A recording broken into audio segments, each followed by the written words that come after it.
Bamfordrose and another forum chat. This week I've taken a quick snippet of something on piston heads, which the guy is asking, is it possible that the Odo could have been tampered with? So yeah, I can understand obviously why someone would ask that question, because especially in the Aston world, where mileage is absolutely crucial to the sales value of the car. You know, you're going to pay considerably many more thousands of pounds for a low mileage car. So being concerned and checking that the Odo hasn't been tampered with is a legitimate request and worry. The driver information module that's in the centre of the dashboard, that's a module on its own, and that can be spoken to by bits of kit that do tamper with Odos and reset mileage. So that can be manipulated.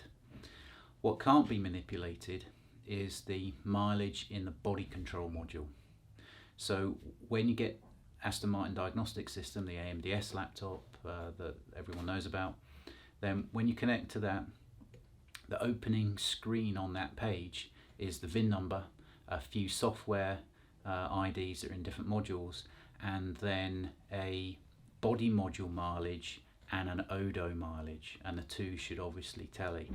So if you're really concerned if the Odo has been manipulated or not, then 10 seconds on AMDS laptop to check the two are identical is the way to do it.